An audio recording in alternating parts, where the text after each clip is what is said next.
ਇਮਰਾਨ ਖਾਨ ਸਾਹਿਬ ਨੂੰ ਜਦੋਂ ਘੁੰਮਤ ਲੱਭੀ ਮੁਲਕ ਦਾ ਬੇੜਾ ਗਰਕ ਕਰਕੇ ਦਿੱਤਾ ਸਾਣੇ ਕਿ ਇਹ ਨਵਾਂ ਬੰਦਾ ਹੈ ਤਾਂ ਇਹਦੇ ਕੋਲ ਮੁਲਕ ਸਾਂਭਿਆ ਨਹੀਂ ਜਾਣਾ।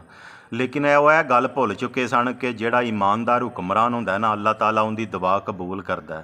ਪਹਿਲਾ ਟਾਈਮ ਕੋ ਮੁਸ਼ਕਲ ਦਾ ਗੁਜ਼ਰਿਆ ਸੀ, ਫਿਰ ਆਹਿਸਤਾ ਆਹਿਸਤਾ ਮੁਲਕ ਤੇਜ਼ੀ ਨਾਲ ਤਰੱਕੀ ਕਰਨ ਲੱਗ ਪਿਆ। ਮੈਂ ਉਹਦੇ ਦੌਰ ਦੇ ਵਿੱਚ ਜਰਨਲ ਸਟੋਰ ਬਣਾਇਆ ਸੀ ਅਤੇ ਡਬਲ ਸਟੋਰੀ ਜਰਨਲ ਸਟੋਰ ਸੀ ਅਤੇ ਪੇਟੀ ਚੀਜ਼ਾਂ ਦੀ ਮੈਂ ਲਵਾਉਣ ਲੱਗ ਪਿਆ, ਯਾਨੀ ਕਿ ਕਾਰੋਬਾਰ ਦੇ ਵਿੱਚ ਨਾ ਬਰਕਤ ਪੈਣ ਲੱਗ ਪਈ। ਮੈਂ ਭਤੀਜੇ ਨੂੰ ਰੱਖਿਆ ਸੀ, ਉਹਨੂੰ ਤਨਖਾਹ ਵੀ ਦਿੰਦਾ ਸਾਂ, ਘਰ ਦਾ ਸਰਕਟ ਵੀ ਚਲਾਉਂਦਾ ਸੀ, ਨਾਲ ਇੱਕ ਪਾਰਟ ਟਾਈਮ ਜੌਬ ਵੀ ਕਰਦਾ ਸਾਂ ਅਤੇ ਬੜਾ ਸੋਹਣਾ ਰੋਜ਼ਗਾਰ ਚੱਲਿਆ ਸੀ। ਉਹਦੇ ਦੌਰ ਦੇ ਵਿੱਚ ਫਿਰ ਹਾਵ ਵੇਖਣੇ ਸ਼ੁਰੂ ਕੀਤੇ। ਹਾਵ ਵੇਖਿਆ ਕਿ ਮੈਂ ਮਕਾਨ ਬਣਾਉਣਾ ਚਾਹੁੰਦਾ ਵਾਂ। ਉਹਦੇ ਦੌਰ ਦੇ ਵਿੱਚ 480 ਰੁਪਏ ਦੀ ਬੋਰੀ ਸੀਮੈਂਟ ਦੀ ਲਈ ਸੀ, 130 ਰੁਪਏ ਕਿਲੋ ਸਰੀਆ ਲਿਆ ਸੀ ਅਤੇ ਮੈਂ ਮਕਾਨ ਬਣਾਇਆ ਸੀ। ਮੁਕੰਮਲ ਮਕਾਨ ਤਿਆਰ ਕਰਕੇ ਵਿੱਚ AC ਲਵਾਇਆ ਸੀ। ਬੱਚੇ ਮੇਰੇ ਦਿਨ ਰਾਤ AC ਚਲਾਉਂਦੇ ਸਨ। ਉਹਦੇ ਦੌਰ ਦੇ ਵਿੱਚ ਮੈਂ ਉਮਰੇ 'ਤੇ ਗਿਆ ਸਾਂ। ਗਰੀਬ ਆਦਮੀ ਉਮਰਾ ਕਰਨਾ, ਮਕਾਨ ਬਣਾਉਣਾ ਬੜਾ ਮੁਸ਼ਕਲ ਕੰਮ ਹੁੰਦਾ ਸੀ। ਅਤੇ ਮੇਰੇ ਮੁਸਲਮਾਨ ਭਰਾਓ, ਉਹਦੇ ਦੌਰ ਦੇ ਵਿੱਚ ਖੁਸ਼ਹਾਲੀ ਵੇਖੀਏ। ਉਹਦੇ ਦੌਰ ਦੇ ਵਿੱਚ ਮੈਂ ਹਾਵ ਪੂਰੇ ਹੁੰਦੇ ਵੇਖੇ ਨੇ, ਮੁਸਲਮਾਨਾਂ ਨੂੰ ਮਜ਼ਬੂਤ ਹੁੰਦਾ ਵੇਖਿਆ, ਗੁਰਬਤ ਦਾ ਖਾਤਮਾ ਹੁੰਦਾ ਵੇਖਿਆ ਵੇ। ਇੱਕ ਮਾੜੇ ਬੰਦੇ ਨੂੰ ਸਿਹਤ ਕਾਰਡ ਲੱਭ ਜੇ, ਅਮੀਰ ਗਰੀਬ ਉਹਨੇ ਬਰਾਬਰ ਕਰ ਛੱਡਿਆ ਸੀ। ਗਰੀਬ ਵਾਸਤੇ ਲੰਗਰਖਾਨੇ ਖੋਲ੍ਹੇ ਨੇ, ਪਨਾਹ ਗਾਵਾਂ ਖੋਲ੍ਹੀਆਂ ਨੇ। ਮੁਸਲਮਾਨ ਨੂੰ ਤਾਕਤਵਰ ਹੁੰਦਾ ਵੇਖਿਆ ਵੇ ਮੇਰੇ ਮੁਸਲਮਾਨ ਭਰਾਓ। ਲੇਕਿਨ ਨਹੀਂ ਸੀ ਉਹਨਾਂ ਨੂੰ ਮਨਜ਼ੂਰ। ਉਹ ਚਾਹੁੰਦੇ ਸਨ ਕਿ ਸਾਨੂੰ ਹੁਕਮਰਾਨ ਉਹ ਚਾਹੀਦਾ ਜਿਹੜਾ ਸਾਡੀ ਗੁਲਾਮੀ ਕਰੇ। ਉਹ ਬੰਦੇ ਨੇ ਸ਼ੁਰੂ ਤੋਂ ਗੁਲਾਮੀ ਨਹੀਂ ਕੀਤੀ, ਕਿਉਂਕਿ ਕਲਮਾ ਸਾਨੂੰ ਇਸ ਚੀਜ਼ ਦੀ ਇਜਾਜ਼ਤ ਹੀ ਨਹੀਂ ਦਿੰਦਾ ਕਿ ਤੁਸੀਂ ਗੁਲਾਮੀ ਕਰੋ। ਅਤੇ ਉਹਨਾਂ ਜਿਹੜਾ ਨਾ ਹੁਕਮ ਕੀਤਾ ਕਿ ਇਹਦੀ ਹਕੂਮਤ ਡੇਗ ਦਿਓ।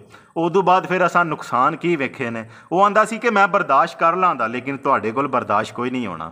ਉਹ ਜੇਲ੍ਹ ਦੀਆਂ ਸਖਤੀਆਂ ਬਰਦਾਸ਼ਤ ਕਰਦਾ ਪਿਆ, ਉਹ ਕਰਦਾ ਪਿਆ। ਦਿਨ ਬ ਦਿਨ ਉਹਦਾ ਈਮਾਨ ਹੋਰ ਮਜ਼ਬੂਤ ਹੁੰਦਾ ਪਿਆ, ਕਿਉਂਕਿ ਉਹਦਾ ਅੱਲਾਹ ਤਾਲਾ 'ਤੇ ਤਵੱਕਲ ਹੈ। ਅਤੇ ਸਾਡੇ ਕੋਲ ਬਰਦਾਸ਼ਤ ਕੋਈ ਨਹੀਂ ਪਿਆ ਹੁੰਦਾ।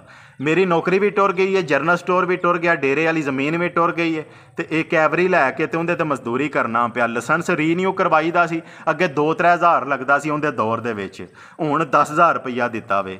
ਗੱਡੀ ਨਾ ਕਰਾਈਏ ਤਾਂ ਅੱਗੇ 2-3 ਹਜ਼ਾਰ ਲੱਗਦਾ ਸੀ, ਹੁਣ 20,000 ਰੁਪਈਆ ਲੱਗਾ ਵੇ। ਅੱਗੇ ਟੂਲ ਪਲਾਜ਼ਾ 30 ਰੁਪਈਏ ਹੁੰਦਾ ਸੀ ਛੋਟੀ ਗੱਡੀ ਦਾ, ਹੁਣ 70 ਰੁਪਈਏ ਵੇ।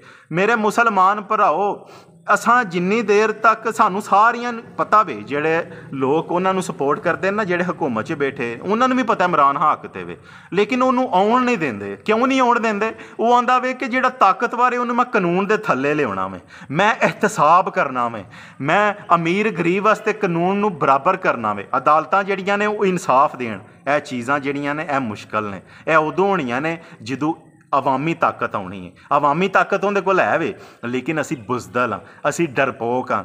ਉਹਦਾ ਅੱਲਾ 'ਤੇ ਤਵੱਕਲ ਪੂਰਾ ਵੇ, ਲੇਕਿਨ ਸਾਡਾ ਤਵੱਕਲ ਕੋਈ ਨਹੀਂ। ਸਾਨੂੰ ਮੌਲਵੀਆਂ ਨੇ ਗਲਤ ਆਰੇ ਲਾਏ ਆਵੇ, ਲੰਗਰ ਵੰਡਣੇ ਨੇ, ਸਬੀਲਾਂ ਲਾਣੀਆਂ ਨੇ। ਅਸਾਂ 10ਵੀਂ ਮਰਮਾ ਚੱਲੀਏ ਨਾ, ਲੰਗਰ ਵੰਡਣੇ ਨੇ, ਸਬੀਲਾਂ ਲਾਣੀਆਂ ਨੇ, ਨਿਆਜ਼ ਵੰਡਣੀ ਹੈ, ਮਹਿਫਲਾਂ ਕਰਾਉਣੀਆਂ ਨੇ, ਲੇਕਿਨ ਮਕਸਦ ਹੁਸੈਨ ਅਸੀਂ ਭੁੱਲ ਚੁੱਕੇ ਹਾਂ। ਜਿਹੜਾ ਪੈਗਾਮੇ ਹੁਸੈਨ ਹੈ ਨਾ, ਉਹ ਵੇ ਜ਼ਾਲਮ ਦੇ ਖਿਲਾਫ ਜੱਦੋ ਜਹਿਦ ਕਰਨਾ। ਸਾਡੇ ਇਮਾਮ ਹੁਸੈਨ ਨੇ ਆਪਣਾ ਸਾਰਾ ਕੁਝ ਕੁਰਬਾਨ ਕਰ ਛੱਡਿਆ ਸੀ, ਲੇਕਿਨ ਜ਼ਾਲਮ ਦੀ ਬੈਤ ਨਹੀਂ ਸੀ ਕੀਤੀ।